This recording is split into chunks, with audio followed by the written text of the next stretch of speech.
Warning, due to some language and subject matter, listener discretion is advised.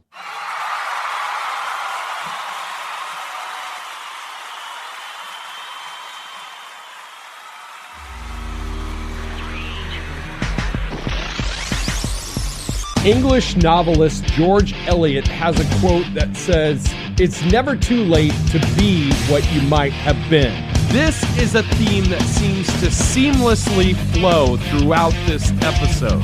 And I would challenge that the theme is not limited to being what you could be, but exceeding those expectations. My next guest is a jazz organist that is a native of Missouri Valley, Iowa.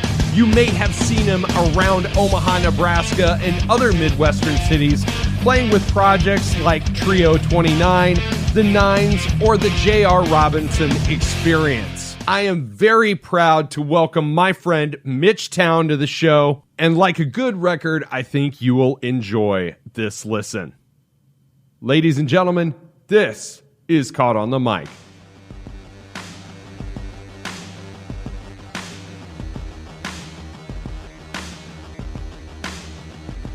Ladies and gentlemen, I am speaking with my friend Mitch Towne.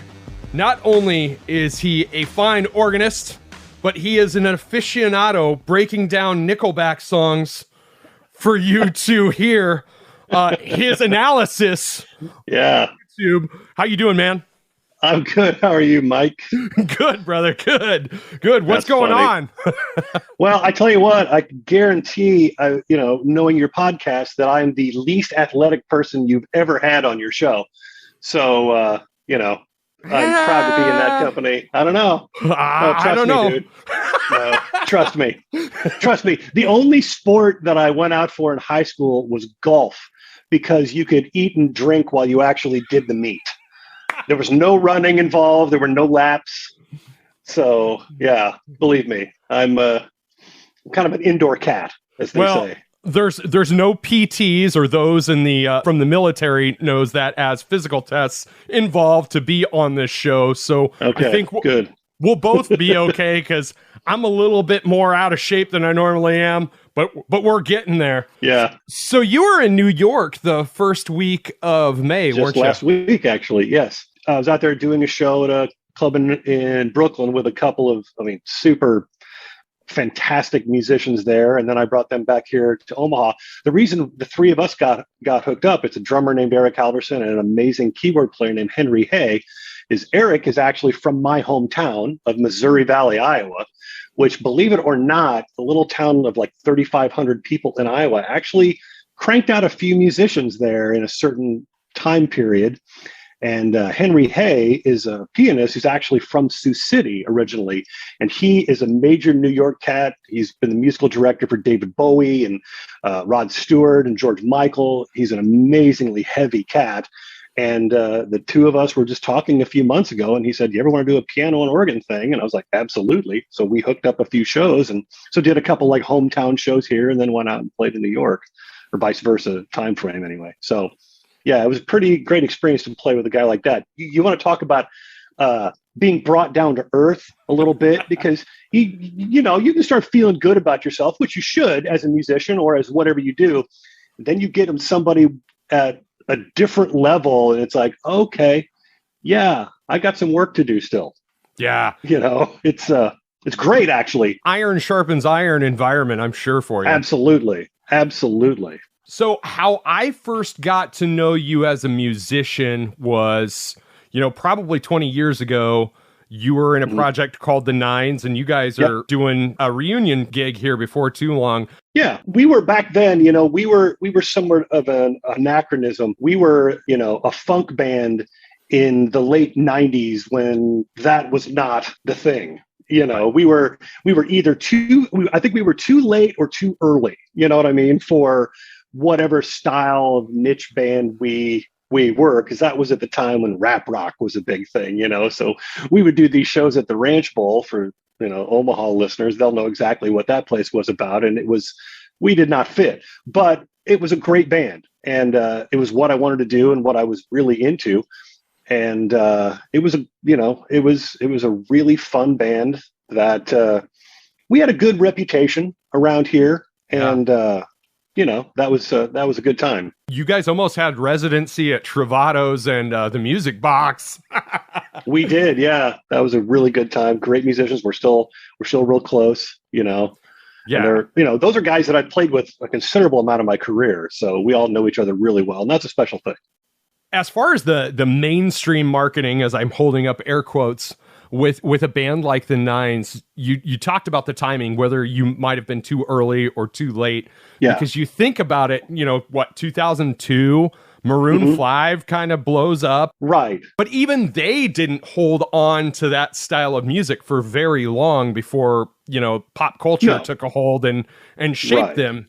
So what do you think it is that kind of, keeps the funk in and out of the cultural lexicon, if you will? Well, a part of it is, I think, and this is, you can say old guy talking here, but there's a certain level of musicianship. Now, there are, I think, pound for pound, more skillful musicians in this day and age than there were 20, 30, 40 years ago. For sheer numbers, there are great players everywhere you go. So I'm not one of those people that thinks, great music ended in pick your favorite decade, whatever decade you grew up in, the 80s, the 90s, that was the best music. No, there's some amazing stuff being done now. It's just how marketing is absolutely different.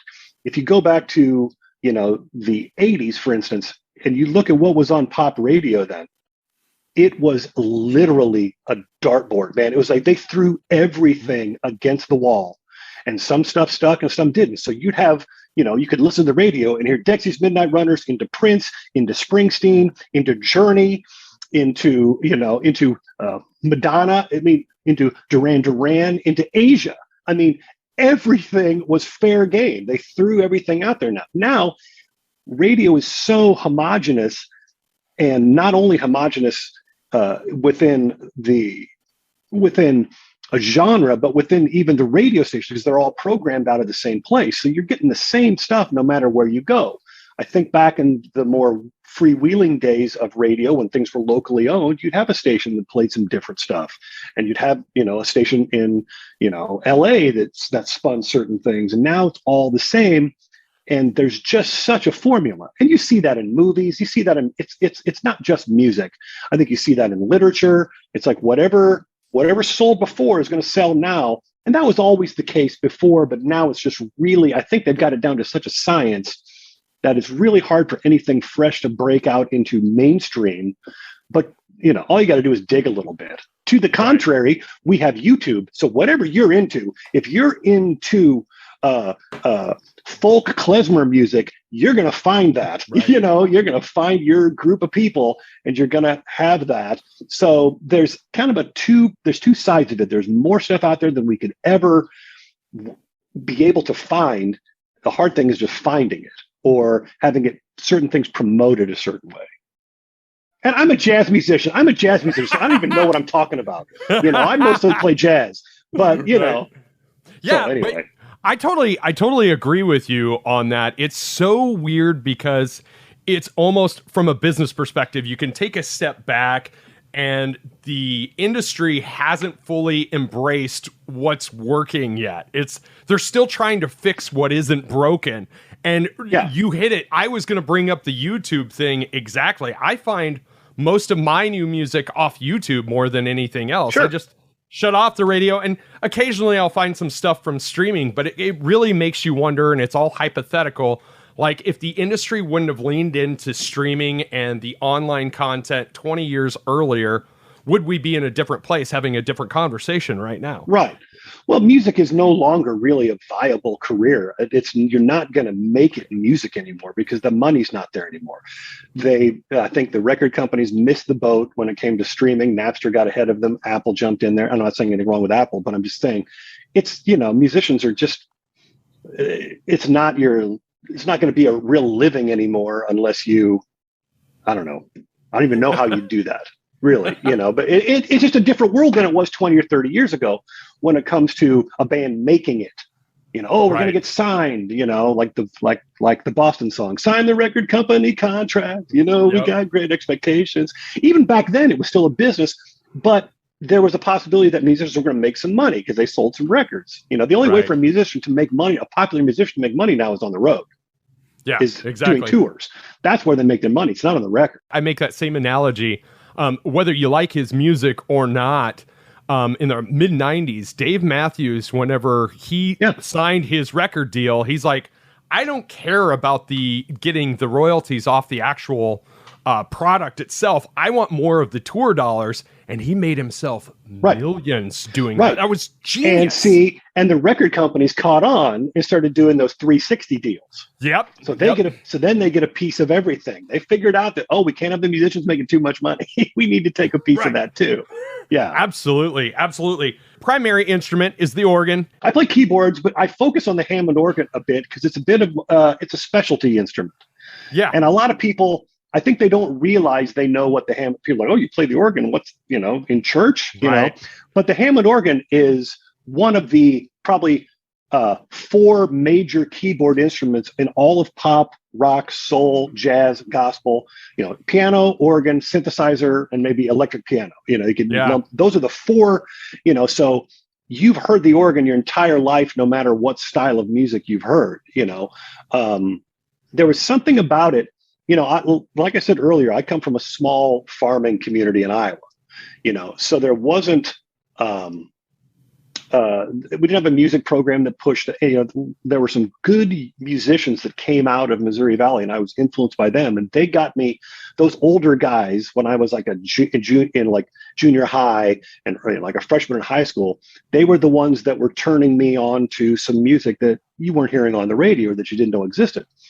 And I remember vividly, I was a freshman in high school, and I was waiting for a ride home from choir practice, and this cool senior that I knew, his name was Doane Baber, and he had a Monte Carlo that had with the T-tops off, and it was a spring evening. He's like, hey, do you want to ride home? I was like, sure. So here I am riding with this cool senior, and he's playing this music, and I was like, what is that? He's like, oh, it's Tower of Power.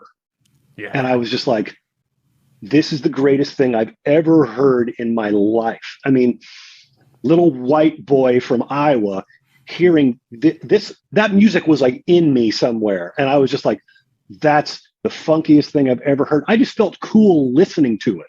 Just being in a car that had Tower of Power playing made me feel like I was cooler than everybody else. And the main keyboard instrument was Chester Thompson playing the organ. And I was just like, I don't know what that is. This is way back before the internet. I'm dating myself here, but you couldn't just go and find shit. The only stuff you could find when you were younger was stuff people told you about.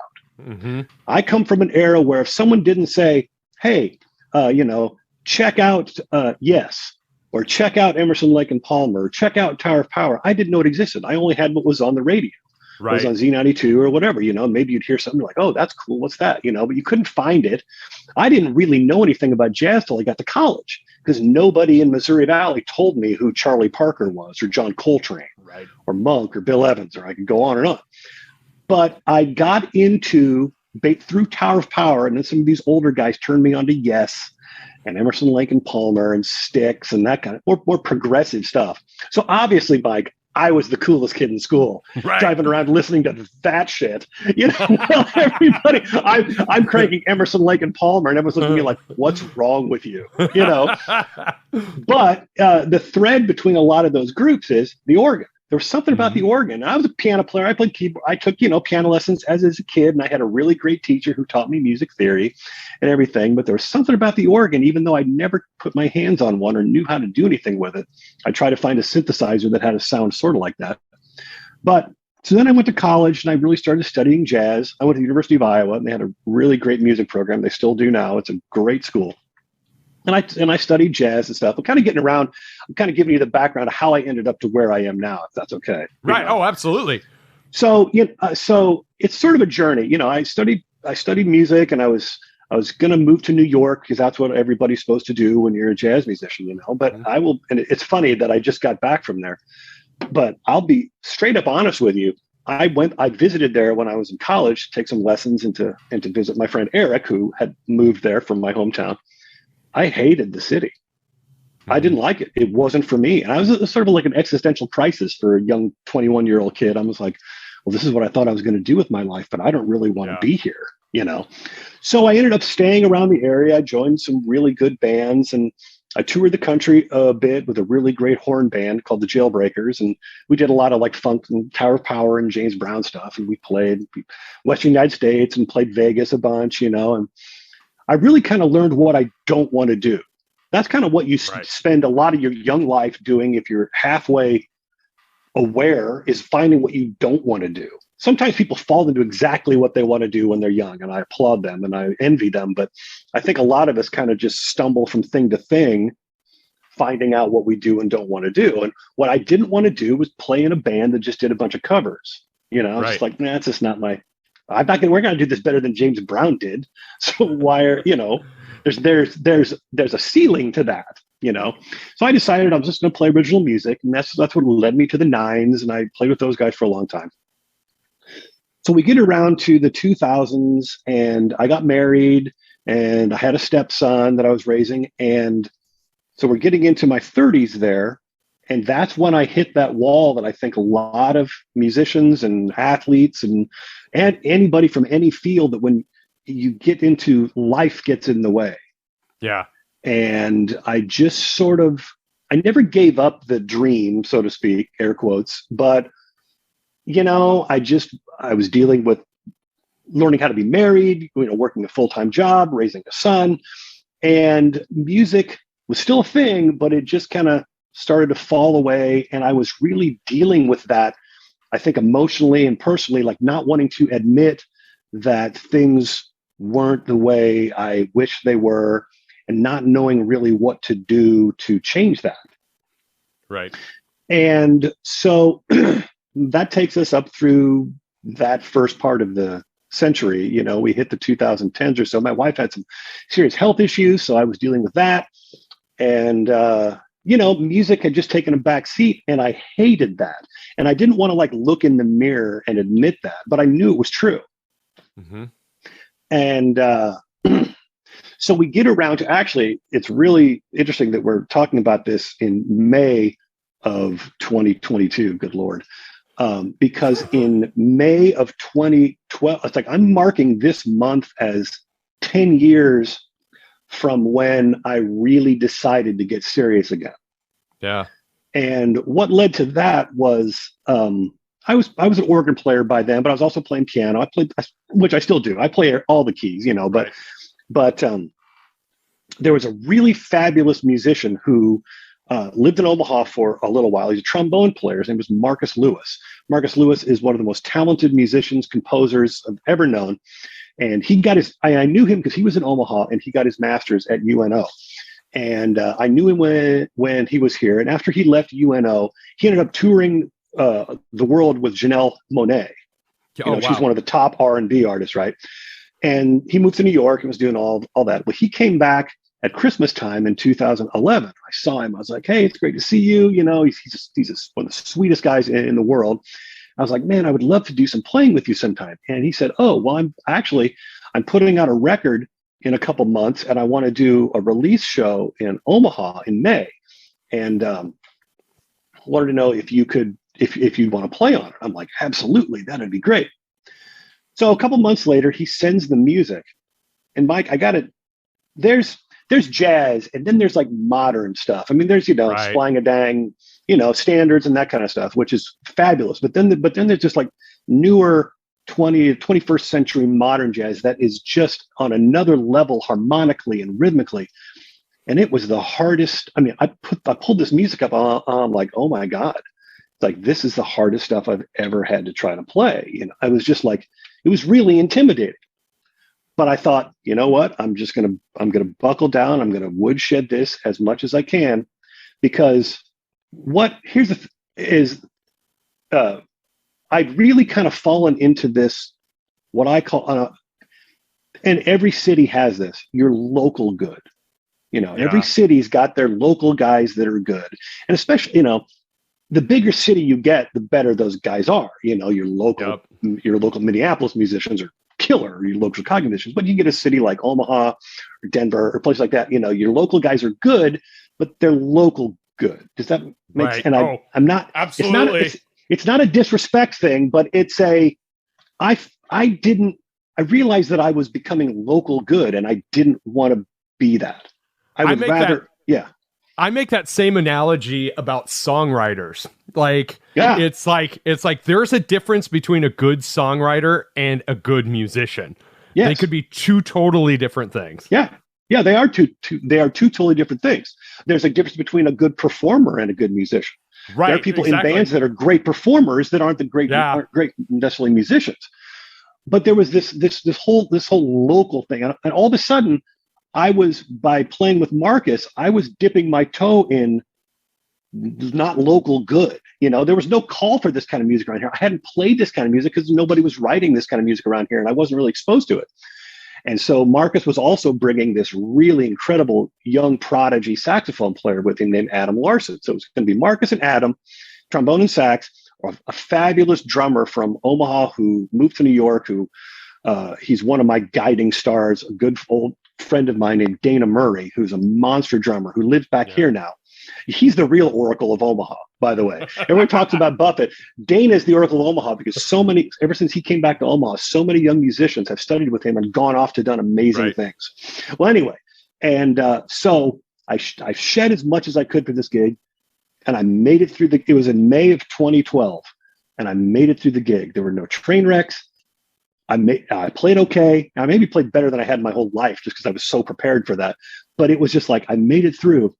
And that one gig made me go, okay, you have just proven that if you really work and really practice, because I hadn't been. Like I had just I practiced, but not with any real motivation or drive or focus. I proved to myself that if I could practice and really do that, I could get better. I could prove I could get better. So let's see what happens if I do that. Right. And on that gig, I played piano, and I told Marcus, this was kind of like stepping out in faith, as it were. I said, the next time you come through here, because I knew he was coming back, I said, let's do this with me playing organ. And let me explain to you and to your listeners what maybe the difference between playing organ and playing piano is. When I'm playing organ, I'm not only playing the lines and the comping and the chords, I'm also playing all the bass parts. Right. With my left hand and my foot. So basically, there's no bass player on the gig. And that, I kind of equate playing organ to being a tightrope walker. You go out, and because if I lose my spot when I'm playing piano, I can listen to the bass player. I can figure out where we are. When I'm playing organ, there's nobody to listen to but me. It's like if I get off, we're getting off. It's not a good thing. So I told him, I was like, I want to do it on organ next time. He's like, okay. And so I have to take the piano parts and the bass parts and combine them and synthesize them into one solid part. And that was where my 10-year, climb started. Was I really got back in the woodshed. I practiced. I decided to really look in the mirror at my playing and rip it to shreds and go back to real solid basics and not be embarrassed about what I didn't know. Yeah. Because, we talk about that. You and I are in a chat group, and we talk about imposter syndrome a lot.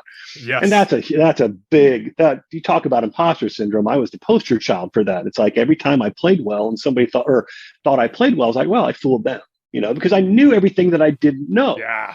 So I decided, okay, now I've just got to break it down and go back to absolute basics and get stuff under my fingers that maybe I didn't have under them before. And that was where I really started rebuilding. That's amazing, sir. Because it's funny, just to backtrack on one little point, you talked about the importance of the Hammond organ in music in general. I know there was a production trick that producer Howard Benson in particular did, in the mid 2000s, a lot of modern rock and heavy metal albums, they will take a Hammond B3 and they will sync it up with the actual bass as a production trick to thicken up those bass tracks. Yeah, on some of these metalhead kids albums, and they have no idea. I'm pretty sure the classic Cocaine riff has organ. You can hear the organ grinding under it. It's in there too. It's like, but I grew up watching David Letterman, and Paul Schaefer's up there playing organ on everything. That was something that was a very influential thing to me growing up, and listening to Paul play the organ because it was such a great sound. So, I'm kind of filibustering here. I don't mean to. You're good.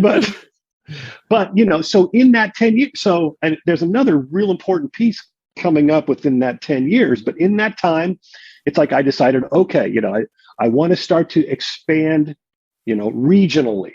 So I started to do. I reached out to some people that I knew across the state, across Iowa, I said, hey, if you ever, I will drive anywhere to come play a jazz gig with you. I'm playing organ now, So I started to play in Des Moines and got over to Iowa City. And some of the people I was playing with in Des Moines, which surprisingly has a really nice jazz scene, beautiful jazz club there with some great players. One of the players that I was playing with there a lot, we hit it off really well. And he moved to Kansas City. He's like, you need to come down to Kansas City and play. And that was a big part of my development, was getting into the Kansas City scene, because Kansas City has a fantastic jazz. That was right around the time the jazz in Kansas City was really starting to explode again. And a lot of really good young players were there and still are. It's become like a destination city for jazz musicians that are moving to Kansas City because of such a great scene. So I was getting involved in that scene with another level of players then, in the 2014, 15, 16, 17 time. I was driving down to Kansas City just about every other weekend or 2 or 3 times a month to hit at various clubs down there. And I met so many fabulous musicians and amazing drummers and amazing guitar players and sax players and everything. So during that middle part of that 10 years is when I started to sort of expand out, regionally. And a big opportunity came in around, when was this? 2015, I guess. There's a famous producer named Terrace Martin. Mm-hmm. Terrace Martin is he's one of the big producers in hip hop, actually. Terrace produced To Pimp a Butterfly, the Kendrick Lamar record. Yes. He produced a bunch of stuff with Snoop Dogg and DJ Quick. I mean, he's got a resume like crazy. Well, his father is an old school jazz musician from Omaha named Curly Martin. So around about 2015, Terrace came to Omaha to record a record. And they played, he and his band that he brought with him, which included one of the greatest drummers in the world. His name is Robert Sput Seawright. He's the drummer. He was a drummer on the early Snarky Puppy stuff. Everybody, if you've heard of Snarky Puppy, Sput's on that. But Sput came to play keyboards, and he's an amazing keyboard player. I was just like, dude, stick to something. Stay in my neighborhood, man. You're too good. Why? Don't be one of those guys who's so good at everything. But he was killing on keyboards. So they performed a show here in Omaha, and my group with Dana Murray and this great guitar player named Luke Polipnik, we opened up for them, and that got us connected with them. And Terrace was like, man, we're going to be recording this record all week. Come on down and hang out at the studio. I'm like, I'm there. So I went down to the studio every day, and they were just writing the record in the studio, and his father was playing drums on it and everything. Terrace is telling these amazing stories, and it was just a really great hang. And at one point when I was there, Terrace is like, Mitch, go out and get on the organ. I got something I want you to play. I'm like, okay. So I went out there and I played what he told me to, and I played this section of this song, and it ended up on the record, and that record got nominated for a Grammy. So all of a sudden I'm on a Grammy nominated record for best R&B record. So that fell into that came out of nowhere and happened, but it didn't come out of nowhere because I put myself in a position to be ready for it when it did happen by the rededication, the practicing, and all that. I'm not giving myself a bunch of credit. I'm just saying I was ready for it when it happened because of the work that I'd been doing. And so that was a wonderful thing. And, some other crazy gigs came, I did some gigs with Eric Gales and with Mickey Thomas, the singer from Starship, I mean, that kind of thing. It was like, my career's been like a weird weaving of like, how did this happen, and how did I end up here, and how did I end up on the stage at the Haymarket Stadium in Lincoln, playing for thousands of people with Eric Gales, and it's like, how did this happen? It's like, it's just being available and getting my name out there, and becoming, because I like to focus as a sideman, Mike. I'm not a lead, I'm not a songwriter per se. I'm not going to do open mic night and do my own stuff. Right. I like to play with people. I like to be a sideman. My heroes are the guys who were in Toto, that were sidemen on thousands of records. It's like, those are the guys who played on all the Steely Dan records. Steely Dan is my favorite rock band because it was all studio guys, So that's kind of what I've wanted to fashion myself as. And I'll just finish up. So in that time, so then around about 2019, the Jewel opens, and the Jewel is this amazing jazz club here in Omaha, which it's one of the finest clubs in the country, bar none. And the owner basically told me when the place opened, he's like, who do you want to play with? We will bring them in, and you can, I want you to set up shows. And I was like, all of a sudden I was given a budget to play with some of these people that I'd always, some of these heavy New York jazz musicians that I'd always wanted to play with, that I could set up the shows. And so now you want to talk about comparing yourself against the best. When you call up somebody and say, hey, here's, do a weekend here doing this, and they come in and destroy the earth, and you're up there hanging on, that was really where things really started to open up for me, was when the Jewel opened, and I was given that ability to start bringing in people. And that just further, lets people know that I'm here, that I exist, that there's somebody in Omaha that can do what I do, and it's just been, so in that 10 years, man, it's just been a steady trend line up. Yeah. When you think about a career in general, whether it be in music or anything, you have certain touch points where that you've turned a corner, and you can't identify it. You can't say, okay, I can clearly identify that something big is going to happen next, but I can't put my finger on it. So it gives you this sense of anticipation. You get that little knot in your stomach, and you're like, okay, what's the next big thing around the corner? One thing, watching you from afar, and it sucks because every single one of your gigs gets booked on a weekend that I have my kids, so I still haven't made it to the Jewel yet. We'll keep working on it. but J.R. Robinson Experience, the project you threw, to me from afar, that was a big touch point in the past year. You're absolutely right. Kind of turn for you. Let's talk a little bit about that. Okay, well, that ties into the pandemic, because, so we just said 2019. I'm starting to play with some cats, I'm playing with some of the big league jazz musicians, and things are just really playing with some heroes and people I've been listening to on records for years. It's like, wow, I'm playing with this guy. It's like, this is crazy, and then the pandemic hits and the world shuts down.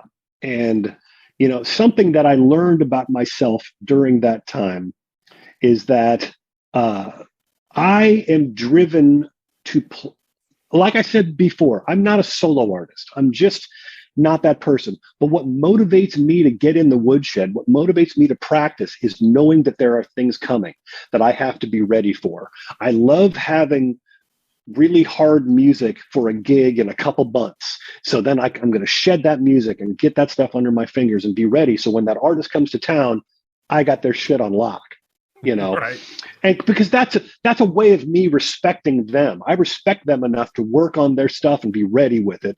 And I tell you what, man, that shit gets noticed because there are a lot of people that don't do that. And these guys travel all around. And when they actually get to a place where the musicians are ready, it means a lot to them. And so, so the pandemic hits, all of a sudden there are no gigs and there's no possibilities of gigs. It's like, even before the pandemic, it's like, well, maybe I'm going to go play New York. I've got this possible thing. It's not in stone. It's not scheduled, but it might happen. So I'm driven by what might happen, Right.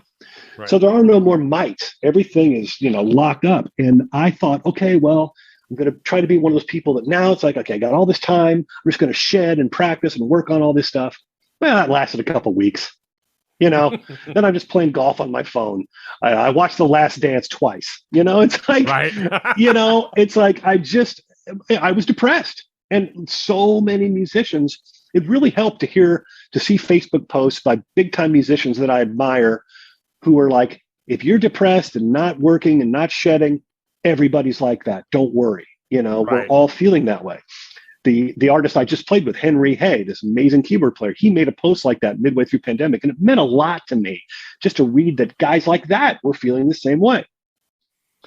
So midway around about September of 2020, I started to think, it's like, okay, the world can't stay shut down forever. It is going to open up. Will the Jewel still be there? I don't know.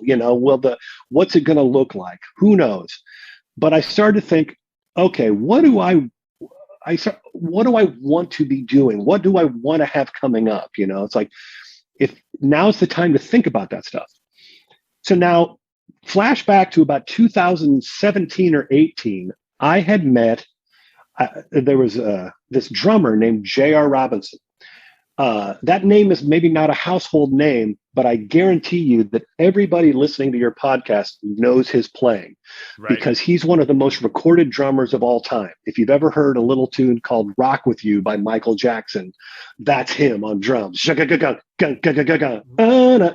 JR. The most famous one-bar drum fill in history is J.R. Robinson. He's the drummer on that entire record. He's the drummer on All Night Long by Lionel Richie, and Higher Love by Steve Winwood, and Greatest Love of All by Whitney Houston. I mean, the guy's resume is ridiculous. He was Quincy Jones's go-to drummer in the 80s, and now he's David Foster's go-to drummer. The guy is on so many hit records. It's insane. I had met him. He was here playing at the Holland Center for a function with David Foster that Reba McEntire was singing on, and Reba McEntire's manager at the time is a good friend of mine. She's from Omaha, and she was Reba's manager, and she'd said, hey, I got tickets to this event. Do you want to come? It's going to be sort of a variety show thing, but I got a ticket. I'm like, absolutely, I'll go see David Foster. Right. And like Nathan East was the bass player at this show. I mean, this was like, this is like heavy hitters, right? I'm like, holy shit, that's J.R. Robinson on drums. Wow. And it was a variety show kind of thing. It was, it was what it was. But after the show, I'm hanging out on stage waiting for my friend Carolyn. And I look over and there's J.R. Robinson, who's actually from Creston, Iowa. Right. I know. Right. I went to college there.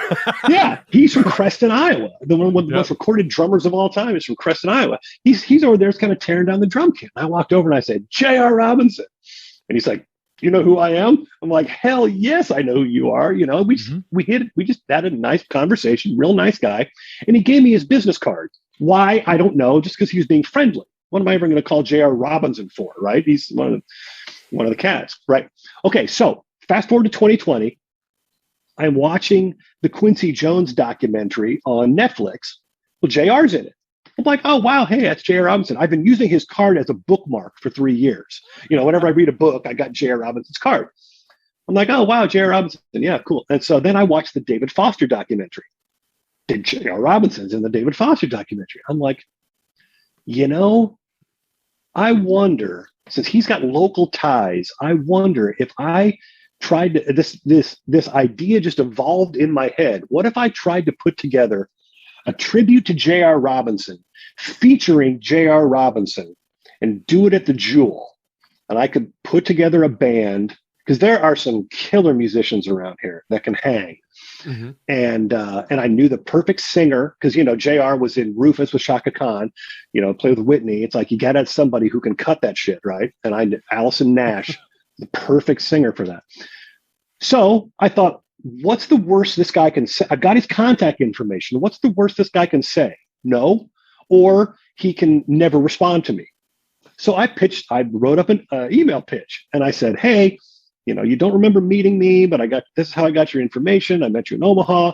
I pitched this idea. I said, believe it or not, I can put together a crack band. I would love to do a tribute to you, doing all the songs that you made famous. I think it could be a hit. I think it could be great. Send off the email. Don't hear anything. I'm like, okay. couple weeks, I let it, week or so go. I have his number. I call, leaving a voicemail. Hey, this is Mitch Towne. I sent you an email, blah, blah, blah. Nothing. I'm like, okay, well, I took a shot, whatever. About a month later, I thought, you know what, I'm going to reach out one more time. I hit him with another email. He sends back this really short message. I like this idea. We got to wait for a vaccine. Hit me in a couple months. I'm like, will do. So I wait until the first of the year when people starting to talk about vaccine. Anyway, we end up getting on the phone. He's the coolest guy. He's just really gregarious and really interested in this idea. And I had sent him some clips of me playing, so he knew that I at least knew what I was doing. I could get around on my instrument, and I told him, I was like, I can put together this great band. And he's like, send me clips of everybody playing, so I sent him clips of Allison singing and Miles Jasnowski, the guitar player from Lincoln, and Jacob Sorensen on bass and David Hawkins on percussion. And we got his manager involved, talking to the Jewel about the fee and everything. And all this time, he and I start talking about assembling the set list and what to do. And so for me, Mike, and this is what I told people when the show finally came together in December, we sold out the Jewel. We sold out 2 shows. He did a drum clinic. It was one of the greatest nights of my life. See, guys like J.R. Robinson aren't household names, but all the music that you love doesn't exist without him, without guys like that, without guitar players like with those studio guys, the bass players. Michael didn't play any instruments. Whitney didn't play. You know what I'm saying? It's like these guys made these records. So for someone like me, this guy's a hero. He's a superhero, And so to just touch the hem of the garment of someone who was that connected in the industry, who was Quincy Jones's call, his right-hand drummer, the guy on all his shit, and the guy that played on all this stuff he played with Herbie Hancock. He played with everybody, and so JR comes to town. We have one rehearsal. Everybody showed up knowing their shit. He was over the moon. He was absolutely thrilled with the whole thing. And all of a sudden he starts calling me his musical director. So now I'm JR's musical director for the J.R. Robinson experience. He wants to tour this. He wants to get this on the road, do this in clubs around the country. So all of a sudden, once again, I'm in a different, plateau now. I've reached a different spot because now all of a sudden I'm playing with this guy. And just to even say to some people in the industry, oh yeah, I work with J.R. Robinson. Oh, okay. All of a sudden it's like, oh, okay. It's like this whole 10 years has been adding to my resume and eliminating the shared the stage with entries, to actually having played with X, Y, and Z, So the J.R. Robinson thing. And so in July, I'm going out to LA, and he and I and this other really hot new session cat are going to make a jazz funk record. Oh, that's awesome. Yeah. So that's what I'm pointing towards now. I'm writing music for that. And, the J.R. Robinson thing, but you're right. That was one of those points you go, because it's the first time maybe in my career that I had an idea and saw it all the way through to fruition, and I'm not patting myself on the back, but it's just like, it's good to take notes sometimes of what you've done so you can go, okay, yeah, I'm capable of doing something like that. Yeah, we both have been a part of projects that have released albums before, and the thing that I liken it to is the anticipation and the fatigue that comes after releasing an album. You kind of drop that album, and you're like, oh shit, what am I going to do next? You don't know where the next step is, but there's that air of excitement that's kind of just flowing through it. And watching you from afar, it's only been 6 months. It's May. The J.R. Robinson gig happened in December. The opportunities I've seen you earn, and I use the word earn because they are very well deserved, is a byproduct of the from where my vantage point of this one experience. It's like a spark to fire moment that makes me, as a friend and as a third party observer, really excited for you. Well, I appreciate that. And it was, it's one of those things. It's like, and especially coming out of the pandemic, man, it was like, I needed something like that, something to really focus on when the world was still slowly opening up. And I've had a lot of other gigs and a lot of jazz gigs and stuff and doing that. But that was one that I was like, okay, I put everything on hold for like a month and a half just to shed his music, and I was very proud of the musicians that I hired for this because they all fucking brought it. I mean, Alice, when I told JR, I was like, I got a singer who can sing with the Whitney and Chaka stuff. And his reaction was, really? I'm like, trust me. And she brought down the house. She did, I Will Always Love You. And the crowd, there were people in tears. And I remember grabbing the mic and I turned to JR and I said, hey, JR, remember when I told you I had a singer who could cut all of that stuff? Told you so. And he's laughing. The crowd's laughing and cheering, and he's laughing. He's like, you did. You told me. I mean, she nailed it. I was so proud of her. I was so proud of Miles and Jacob and David. I mean, everybody, because that's the thing, Mike. People, when you're in a smaller market like Omaha, it's easy to half-ass things. I did it for fucking years, until I finally decided I didn't want to half-ass it anymore. I wanted to really focus on it. And there's something else I wanted to get in here. A big important part of that 10 years, about midway through, about 5 years ago, I started seeing a therapist because I was the whole imposter syndrome and the self-hatred and loathing that a musician can have about their own playing, especially when you're playing jazz and playing that kind of stuff where you can't hide your deficiencies.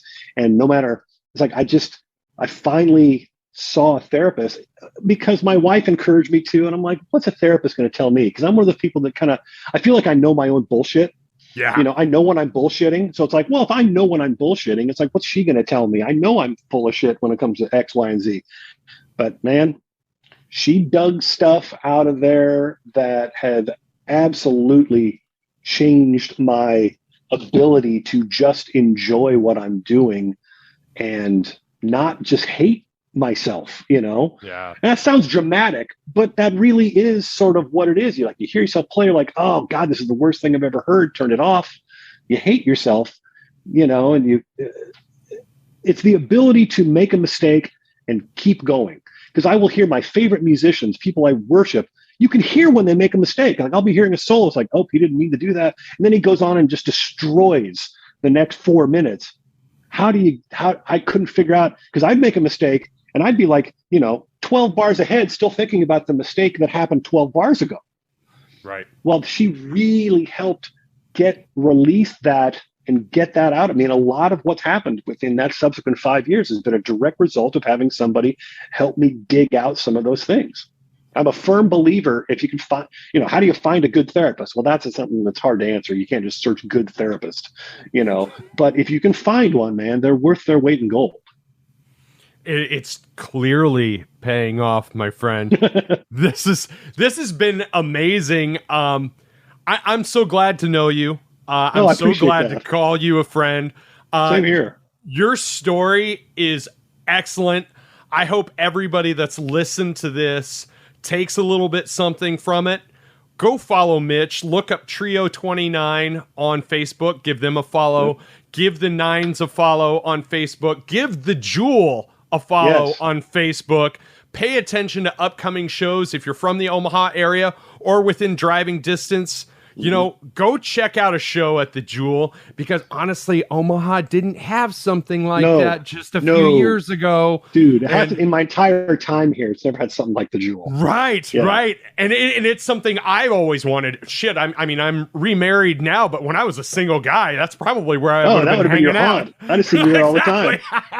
Let me say one more thing. Absolutely. Let me say one more thing to close this off is that I think what I want to really get across is something that I learned is that it's not too late for what you want to do.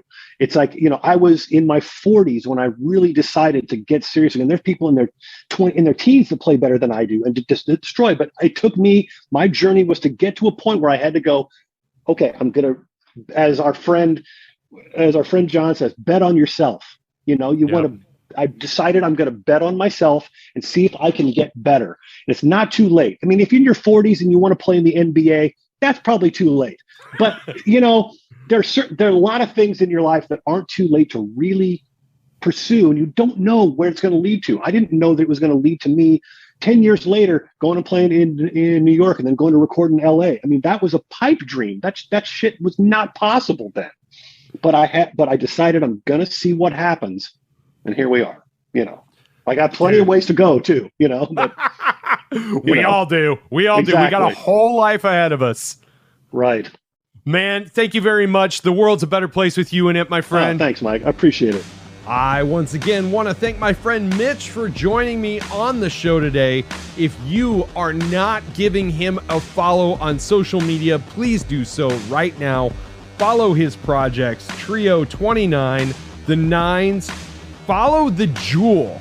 They are a great venue in Omaha, Nebraska. Check them out. Mitch promotes a lot of shows there. A lot of hard work goes into that.